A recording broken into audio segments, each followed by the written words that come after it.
Nick, from the hypothetical to the actual now in the Telegraph, and a sexual assault's taking place in a school lavatory that wasn't so gender-neutral after all, it seems. Yeah, Essex schoolgirls sexually assaulted in gender-neutral toilets. Terrible story, and I think it was a 16-year-old boy, and they were in these... He was in a gender-neutral toilet, and the police are saying there was a sexual assault they're looking into. It's a bunch of sexual assaults. Yes, sorry, a series of them.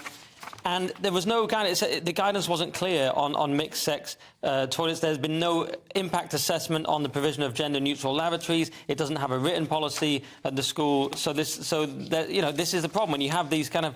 You don't have a clear policy. You allow gender-neutral toilets. This is what everyone's been talking about. That people will gaslight you and say it doesn't exist, but clearly it is happening. Yeah. It looks very much like something where a school. I mean, we've obviously all heard recently that teacher in.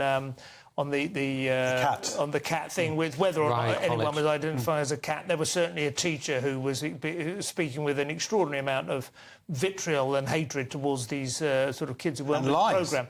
And it's a similar thing, I suspect, with this arrangement. I mean, I'm guessing, but I can just imagine, again, a school just goes, yeah, let's have gender-neutral toilets. That's the way forward, you know. Yeah, absolutely. And 28% of them, sorry, they're supposed to have separate toilets for children 8 and over, but 28% of them are failing to do so. Yeah, and on top of that, there's a lot of anecdotal evidence of girls just not using the toilets and going, like, next door into shopping centres and whatnot. Yeah. Because it's difficult being a young woman. It's difficult being a young man as well. And it's not like all young men are evil by it or anything like that, or men, but you are going to get some wrong-uns. Yeah. And there is a reason why we've had these safe spaces, these separate spaces, and to see this kind of stuff happening. And you're right, how many of these people who've been pushing this ideology are going to be denying it now, pretending it didn't happen, or excusing it? Or scolding kids who have brought...